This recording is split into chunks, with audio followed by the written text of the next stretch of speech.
Soulful scriptures എവറിഡേയിലേക്ക് എല്ലാ ക്രിസ്തു സഹോദരീ സഹോദരന്മാർക്കും സ്വാഗതം.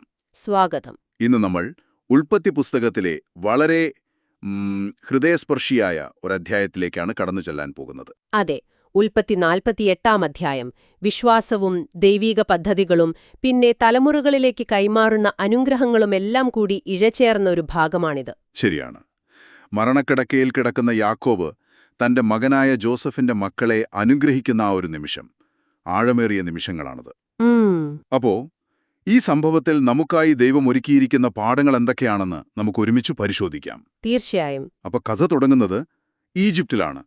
യാക്കോബ് രോഗശയ്യയിലാണെന്ന വാർത്ത മകനായ ജോസഫ് കേൾക്കുന്നു. അതെ. ആ വാർത്ത കേട്ട ഉടനെ അദ്ദേഹം തന്റെ 2 പുത്രന്മാരായ മനശ്ശയെയും എഫ്രയീമിനെയും കൂട്ടി പിതാവിന്റെ അടുത്തേക്ക് ചെല്ലുകയാണ്. ഇവിടെ നമ്മൾ ശ്രദ്ധിക്കേണ്ട ഒരു കാര്യമുണ്ട്. ജോസഫിന്റെ ശബ്ദം കേട്ടപ്പോൾ ആ പ്രായം ചെന്ന് ലോകിയായ യാക്കോബ് എവിടുന്നോ ഒരു ശക്തി കിട്ടിയ പോലെ കട്ടിലിൽ എഴുന്നേറ്റിരുന്നു എന്ന് ബൈബിൾ പറയുന്നു. ശരിയാണ്. ആ മങ്ങിയ കണ്ണുകളിൽ പെട്ടെന്നൊരു ഓർമ്മയുടെയും ഒരു ലക്ഷ്യബോധത്തിന്റെയും വെളിച്ചം നിറയുന്നതുപോലെ. യാക്കോബ് ഉടനെ ജോസഫിനോട് പഴയൊരു വാഗ്ദാനം ഓർമ്മിപ്പിക്കുന്നുണ്ട് അല്ലേ? അതെ. സർവശക്തനായ ദൈവം കനാൻ ദേശത്തുള്ള ലൂസിൽ വെച്ച് എനിക്ക് പ്രത്യക്ഷനായി എന്ന് പറഞ്ഞുകൊണ്ടാണ് തുടങ്ങുന്നത്. ആ വാഗ്ദാനം, അവിടുന്ന് എന്നെ അനുഗ്രഹിച്ച് ഞാൻ നിന്നെ വർദ്ധിപ്പിച്ച് ഒരു ജനസമൂഹമാക്കി മാറ്റും, ഈ ദേശം നിന്റെ സന്തതികൾക്ക് ശാശ്വതമായ അവകാശമായി നൽകും എന്നരുളി ചെയ്തു. ആ പഴയ വാഗ്ദാനം അദ്ദേഹം ഒന്നുകൂടി ഉറപ്പിക്കുകയാണ്.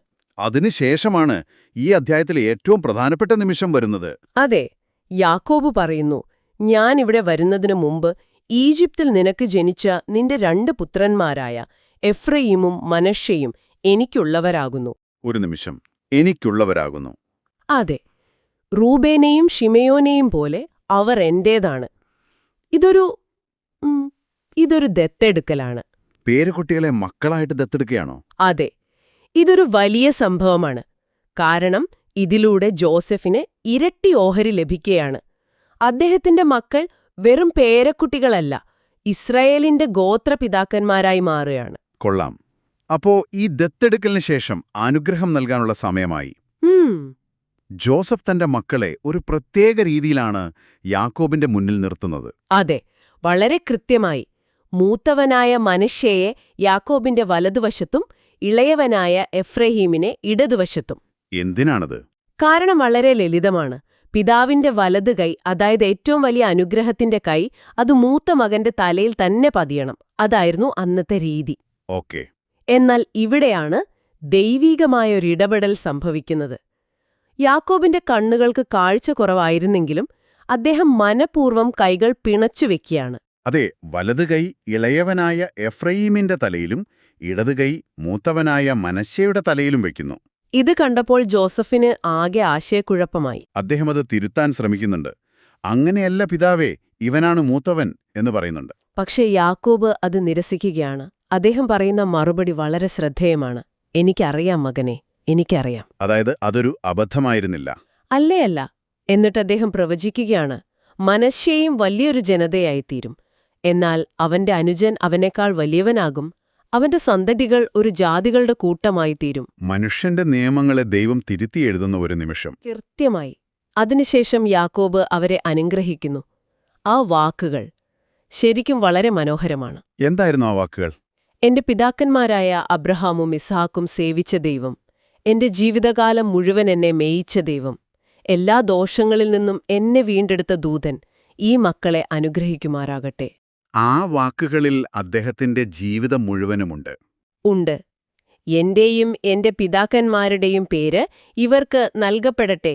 ഇവർ ഭൂമിയിൽ ഏറ്റവും അധികമായി വർദ്ധിക്കട്ടെ. ആ അനുഗ്രഹത്തിന് അത്രയും ശക്തിയുണ്ടായിരുന്നു.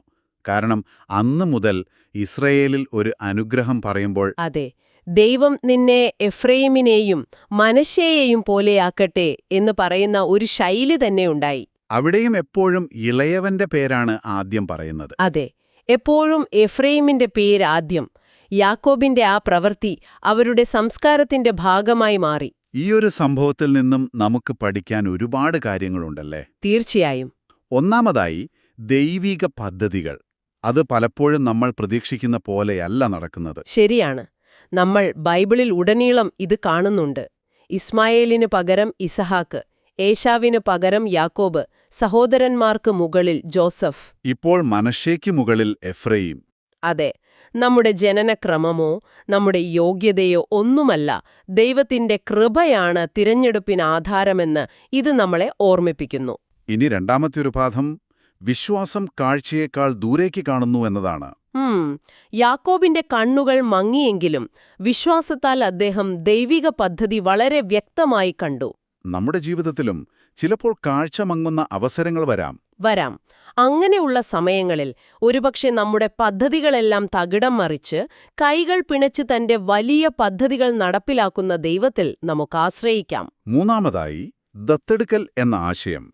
അത് ദൈവകുടുംബത്തിന്റെ ഒരു ഹൃദയമിടിപ്പ് പോലെയാണ്. അതെ, ഈജിപ്തിൽ ജനിച്ച പേരക്കുട്ടികളെ യാക്കോബ് സ്വന്തമെന്നു പറഞ്ഞു ചേർത്തുപിടിക്കുന്നതുപോലെ ഒരിക്കൽ അകലെയായിരുന്ന നമ്മെ ഓരോരുത്തരെയും ദൈവം തന്റെ മക്കളായി ദത്തെടുത്തിരിക്കുന്നു. അതൊരു വലിയ സത്യമാണ്. അവസാനമായി അനുഗ്രഹങ്ങൾ തലമുറകളിലേക്ക് കൈമാറേണ്ടത് ബോധപൂർവമായ വിശ്വാസത്തിലൂടെയാണ്. മരണക്കിടക്കയിൽ പോലും യാക്കോബ് വാഗ്ദാനം തന്നിൽ ഒതുക്കിയില്ല. അടുത്ത തലമുറയ്ക്കു വേണ്ടി അദ്ദേഹം അത് പ്രഖ്യാപിച്ചു. നമ്മുടെ യഥാർത്ഥ പൈതൃകം സമ്പത്തോ പ്രസിദ്ധിയോ അല്ല, വിശ്വസ്തനായ ദൈവത്തെക്കുറിച്ചുള്ള അറിവ് കൈമാറുന്നതാണ്. ശരിയാണ്. ഇനി ഇതെല്ലാം കൂടി നമ്മൾ യേശുക്രിസ്തുവിലേക്ക് കൊണ്ടുവരുമ്പോൾ അവിടെയും വ്യക്തമായൊരു ബന്ധം കാണാമല്ലോ. തീർച്ചയായും. യേശുവാണ് ഏറ്റവും വലിയ തിരിച്ചുമറിക്കൽ. അതെങ്ങനെയാണ്?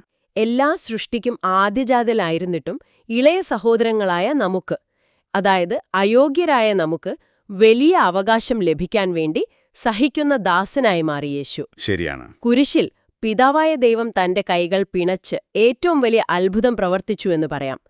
പാപരഹിതനായ മൂത്ത സഹോദരന്റെ മേൽ നമ്മുടെ ശാപം വയ്ക്കുകയും അയോഗ്യരായ നമ്മുടെ മേൽ നീതിയുടെ അനുഗ്രഹം ചൊരിയുകയും ചെയ്തു. കൊള്ളാം.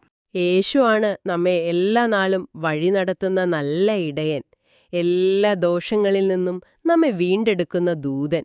അവനിൽ നമ്മളും ദത്തെടുക്കപ്പെട്ടവരാണ്. ആമേൻ.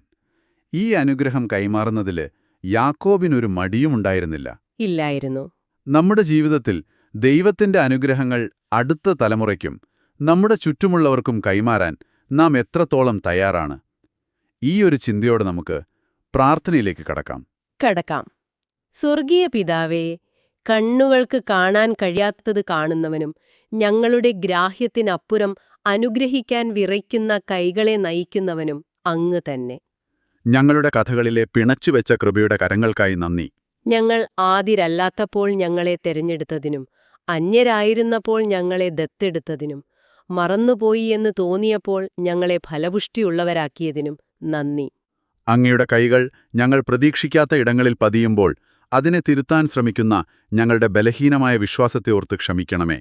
ഞങ്ങളുടെ ജീവിതത്തിൽ ഞങ്ങൾ നിസ്സാരമെന്ന് കരുതുന്നവയെ അങ്ങ് മഹത്വമുള്ളതാക്കുകയും ശക്തമെന്ന് കരുതുന്നവയെ താഴ്ത്തുകയും ചെയ്യുമ്പോൾ അങ്ങയുടെ ജ്ഞാനത്തിൽ ആശ്രയിക്കാൻ ഞങ്ങളെ പഠിപ്പിക്കണമേ. യാക്കോബിനെ പോലെ ജീവിതത്തിന്റെ അവസാനത്തിലും അങ്ങയുടെ വാഗ്ദാനങ്ങൾ അടുത്ത തലമുറയ്ക്കായി പ്രഖ്യാപിക്കാനുള്ള വിശ്വാസം ഞങ്ങൾക്ക് നൽകണമേ. ഞങ്ങളുടെ യഥാർത്ഥ പൈതൃകം അങ്ങയിലുള്ള വിശ്വാസമാണെന്ന് തിരിച്ചറിഞ്ഞ് അത് മറ്റുള്ളവർക്ക് കൈമാറാൻ ഞങ്ങളെ സഹായിക്കണമേ. എല്ലാ ദോഷങ്ങളിൽ നിന്നും ഞങ്ങളെ വീണ്ടെടുക്കുന്ന നല്ല ഇടയനായ യേശുവിന്റെ വിലയേറിയ നാമത്തിൽ തന്നെ ഞങ്ങൾ പ്രാർത്ഥിക്കുന്നു. ആമേൻ. ഇന്നത്തെ ഈ വചനപഠനം നിങ്ങൾക്ക് അനുഗ്രഹമായി എന്ന് വിശ്വസിക്കുന്നു. ഇതിനെക്കുറിച്ചുള്ള നിങ്ങളുടെ അഭിപ്രായങ്ങളും നിർദ്ദേശങ്ങളും ഞങ്ങളെ അറിയിക്കുക. ഞങ്ങളുടെ ഇമെയിൽ വിലാസം soulfulscriptureseveryday@gmail.com. ഓർക്കുക, ഈ ബൈബിൾ പരമ്പര എല്ലാ ഞായറാഴ്ചയും നിങ്ങൾക്ക് ലഭ്യമാകുന്നതാണ്. അടുത്ത ആഴ്ച പുതിയൊരു വിഷയവുമായി കാണുന്നതുവരെ ദൈവത്തിന്റെ സമാധാനവും കൃപയും നിങ്ങളോടുകൂടെ ഇരിക്കട്ടെ.